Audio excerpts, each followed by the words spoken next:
तो साथियों, आइए आप तमाम साथियों का फिर से इस्तकबाल है आप सभी के इस प्यारा सा छोटा सा चैनल एल्टू भैया पर। देखेंगे हमारे अजीज साथियों, मौलवी इम्तिहानात 2024 अब बहुत करीब है, ठीक है। इसी को लेकर के मैं फटाफट आप तमाम साथियों को तैयारी करवा रहा हूं और आप सभी जुड़ करके, चाहे हमारे भाई हो चाहे बहन हो, कोई भी हो, तो जुड़ करके फ़ौरन तैयारी में लग जाए, क्योंकि आपके पास अब वक्त नहीं है। देखेंगे आज़ीज़ साथियों, आज का जो ये वीडियो टॉपिक है, ये दीनियात फर्स्ट, यानी कि मौलवी का जब आप एग्ज़ाम देने के लिए जाएंगे तो मौलवी में दीनियात का दो विषय होता है। एक दीनियात फर्स्ट होता है और एक दीनियात जो है सेकेंड होता है, यानी दीनियात अव्वल दीनियात दो, दीनियात फर्स्ट और दीनियात सेकेंड, ठीक है। इसको इस तरह समझें। तो आज का जो ये वीडियो है, दीनियात फर्स्ट से जितने भी आपके ऑब्जेक्टिव सवाल बनते हैं उसी में से आपके टॉप 10 सवाल है। यहाँ पर ध्यान देने की कोशिश कीजिए। P1 का मतलब हो गया आज़ीज़ साथियों पार्ट 1। ये वीडियो का पहला वीडियो है दीनियात फर्स्ट का, ठीक है। तो चलिए इस वीडियो के यहीं पर हम शुरुआत करते हैं। आप तमाम साथियों से मैं गुजारिश करूंगा कि चैनल का जो अपडेट है वो केवल 3 ही अपडेट नोटिफिकेशन रोज़ाना आपको मिलती है, तो इसीलिए चैनल को सब्सक्राइब करके रखिएगा। अगर आपके पास नोटिफिकेशन न भी जाए तब भी अगर मैं क्लास कराऊं तो वो क्लास आप ले पाएँ और कर पाए। तो चलिए इस वीडियो की शुरुआत करते हैं। तो साथियों, फिलहाल आइए अब अपने पर चलते हैं और देखते हैं आपके सवाल जो है वो कैसे कैसे हैं, ठीक है। वीडियो की शुरुआत मैं कर रहा हूं, आपसे गुजारिश करूंगा कि वीडियो को लाइक भी ज़रूर कर दीजिएगा। आपसे का एक लाइक जो है हमारे लिए काफ़ी इम्पोर्टेंट होता है नेक्स्ट वीडियोस को लाने में, कि मैं बहुत जल्द आप लोगों को प्रोवाइड करवाऊं। सबसे पहला सवाल देखेंगे, आपको दीनियात फर्स्ट में पूछा जाएगा कि कुरान पाक किस पर नाजिल हुई, तो आप इसका जवाब क्या देंगे? हुजूर सल्लल्लाहु अलैहि वसल्लम पर। यही सवाल आपको ऑब्जेक्टिव में रहेंगे और इसी को हमने सब्जेक्टिव में भी कन्वर्ट कर दिया ताकि आपका रहे क्या कहते हैं, एक तीर से दो निशाना हो जाए यहाँ पर। तो इसी तरह कुरान शरीफ किस पर नाजिल हुई, इसी तरह A, B, C और D करके दे देगा। एक में दे देगा हज़रत ईसा अलैहिस्सलाम, बी में दे देगा हज़रत मूसा अलैहिस्सलाम, सी में दे देगा हुजूर सल्लल्लाहु अलैहि वसल्लम और डी में दे देगा इनमें से कोई नहीं। तो आप क्या टिक मार कर आएंगे? ऑप्शन नंबर सी को नहीं रखेंगे कि कुरान शरीफ जो वो किस पर नाजिल हुई थी? हुजूर सल्लल्लाहु अलैहि वसल्लम पर, ठीक है। चलिए सवाल नंबर 2 की ओर अगर आप बढ़ते हैं तो सवाल नंबर 2 कहता है कि कुरान शरीफ मुसलमानों के लिए क्या है। तो अब यहाँ पर समझने की कोशिश कीजिएगा मेरे प्यारे साथियों। कुरान मुक़द्दस जब इस दुनिया फ़ानी में क्या कहते हैं लाया गया, हुजूर सल्लल्लाहु अलैहि वसल्लम के ज़रिए से जब भेजा गया, तो ये कुरान शरीफ जो है मुसलमानों के लिए क्या है? हिदायत है। कोई भी चीज़ होती है, दुनिया का कोई भी चीज़ ऐसा नहीं है मेरे प्यारे साथियों कि कुरान मुक़द्दस में नहीं है। अगर आपको शादी करना है उसके भी तरीक़े हैं, पानी पीना है उसके भी तरीक़े हैं, दुनिया का कोई भी काम हो अज़ीज़ साथियों, वो हर चीज़ कुरान मुक़द्दस में मौजूद है।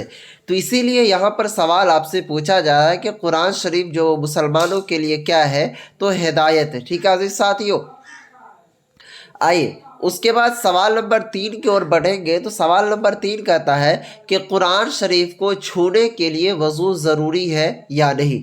तो आपसे पूछा जा रहा है कि कुरान शरीफ को छूने के लिए, यानी कुरान शरीफ को जब हम छूने के लिए जाएंगे तो उनके लिए वज़ू ज़रूरी है या फिर नहीं है। तो आपका जवाब क्या होना चाहिए? कि वज़ू ज़रूरी है।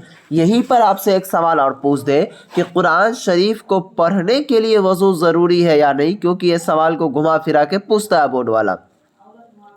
तो आप क्या टिक मार कर आएंगे कि कुरान शरीफ को पढ़ने के लिए वज़ू जो है ज़रूरी नहीं है, लेकिन कुरान शरीफ को छूने के लिए वज़ू ज़रूरी है। तो इस बात का आप ख़ास ख्याल रखेंगे, ठीक है। आइए उसके बाद सवाल नंबर 4 कहता है कि कुरान शरीफ में कुल कितनी सूरतें हैं, यानी कि कुरान मुक़द्दस में जो है वो सूरह की संख्या कितनी है, सूरह की तादाद कितनी है। तो आप क्या टिक मार कर आएंगे कि कुरान शरीफ में टोटल 114 सूरतें हैं। कितनी सूरतें हैं? 114। आइए उसके बाद देखेंगे अजीज साथियों, सवाल नंबर 4 कहता है यहाँ पर सवाल नंबर 5 कि कुरान शरीफ में कुल पारों की तादाद कितनी है। यानी कि कुरान शरीफ में जो पारे हैं, सिपारे, वो कितने हैं टोटल। ये तो बच्चा को भी याद होगा ना कि 30 पारे हैं कुरान शरीफ में, ठीक है। चलिए उसके बाद देखेंगे सवाल नंबर 6 कहता है कि आसमान और दुनिया को किससे आरास्ता किया गया है। तो साथियों, आसमान और दुनिया को जो आरास्ता किया गया है वो सितारों से किया गया है। ऑप्शन में रहता है सितारों से, ऑप्शन में रहेगा सैयारों से, ठीक है। तो आप क्या टिक मार कर आएंगे कि आसमान और दुनिया को जो आरास्ता किया गया है वो किससे किया गया है, तो सितारों से किया गया है, ठीक है अजीज साथियों।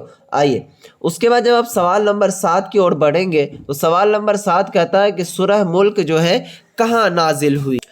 प्यारे साथियों, आपको मैं एक बढ़िया सा चीज़ इसी में बताते चलूं कि अगर आप चाहते हैं अपने इम्तिहानात में टॉप करने के लिए, फर्स्ट डिवीज़न हासिल करने के लिए अजीज़ साथियों, तो आप सभी के मदरसा बोर्ड का जो न्यू पैटर्न है उसके मुताबिक फ़ौक़ानिया और मौलवी परीक्षा 2024 के लिए हमने VVI नोट्स जितने भी सब्जेक्ट, मान लीजिए जैसे फ़ौक़ानिया में अरबी, फ़ारसी, इंग्लिश, दीनियात, सोशल साइंस, मैथमेटिक्स, जितने भी सब्जेक्ट है वो सभी चीज़ हमने नोट्स में कन्वर्ट कर दिया, ठीक है। और नोट्स का मतलब ही होता है कि जो क्वेश्चन आने वाले हैं आपके इम्तिहानात में आने की उम्मीदें हैं, ठीक है। तो वो सभी क्वेश्चन को अटैच किया है और ये जो ऑफ़र अभी आपके सामने 50% डिस्काउंट के साथ दिया जा रहा है अजीज साथियों। अगर आपने अभी तक नहीं लिया है तो जाइए फ़ौरन ये जो नंबर दिया हुआ है इसके व्हाट्सएप पर मैसेज कीजिए और जैसे ही मैसेज कीजिएगा मात्र आपको 199 रुपये पेमेंट करना है और आपको ये नोट्स प्रोवाइड करवा दी जाएगी व्हाट्सएप के ज़रिए से। तो जल्दी करें फटाफट, वक्त सीमित समय के लिए है। तो यहाँ पर सवाल क्या था अजीज साथियों कि सूरह मुल्क जो है वो कहाँ नाजिल हुई। तो इसका राइट आंसर क्या हो जाएगा, सटीक आंसर कि सूरतुल मुल्क जो है 29वां पारा का सबसे पहली सूरह है। तो ये कहाँ नाजिल हुई थी, तो मक्कतुल मुकर्रमा में, यानी कि मक्का मुकर्रमा में। तो यहाँ पर आप कन्फ्यूज या मत जाइएगा कि मक्का में हुआ था कि मदीना में हुआ था, ठीक है। अब आइए सवाल नंबर 8 का था अजीज साथियों कि सूरह इंसान किस पारा में है। अब आप कहेंगे कि मेरे भाई ये कौन सा सूरह है, सूरह जिसका नाम है इंसान। तो जी नहीं, सूरह इंसान का एक अरबी नाम है। ये थोड़ा सा क्या कहते हैं अपने लैंग्वेज में चेंजिंग करके दिया गया है आपको भटकाने के लिए, तो आपको भटकने नहीं देंगे इंशाल्लाह एल्टू भैया आपको, ठीक है। तो सूरह इंसान किस पारा में है, तो सूरह इंसान जो है 29वां पारा में है, ठीक है। इसी तरह आपको सवाल घुमा के ठोकेगा कि सूरह इंसान किस सूरह को कहा जाता है। तो आप क्या कहिएगा कि सूरतुद दहर को ही सूरह इंसान कहा जाता है। या फिर आपको इस तरह सवाल पूछ सकता है कि सूरह दहर का दूसरा नाम क्या है। तो आप क्या कहिएगा कि सूरह दहर का दूसरा नाम सूरह इंसान है, या फिर सूरह इंसान का दूसरा नाम क्या है, तो सूरतुद दहर है। तो इस बात का आप खास ख्याल और ध्यान रखिएगा। आइए उसके बाद सवाल नंबर 10 कहता है कि सूरह इंसान का दूसरा नाम क्या है। यहाँ पर वही सवाल भी आपके पास छप कर आ गया। फिर यहाँ देखिए, तो सूरह इंसान का दूसरा नाम क्या है, सूरतुद दहर। तो अजीज साथियों, इस तरह करके आपके टॉप 10 सवाल इसमें कन्वर्ट हमने किया, ठीक है। और इसको आपने किया। वीडियो देखने के लिए आप तमाम साथियों का दिल से शुक्रिया। इसी तरह आप तैयारी कीजिए। मैं गारंटी लेता हूँ कि अगर आप जिस तरह मैं तैयारी करवा रहा हूँ नोट्स से भी और इस तरह के वीडियोस से भी, तो मुझे उम्मीद है कि इंशाअल्लाह अल्लाह तबारक व तआला आपको ज़रूर कामयाबी अता फरमाएंगे। तो चलिए फिर मिलते हैं नेक्स्ट वीडियो में। दीजिए इस वीडियो से इजाज़त, तब तक के लिए बाय, खुदा हाफिज़, अस्सलाम वालेकुम। टेलीग्राम को ज़रूर ज्वाइन कर लें।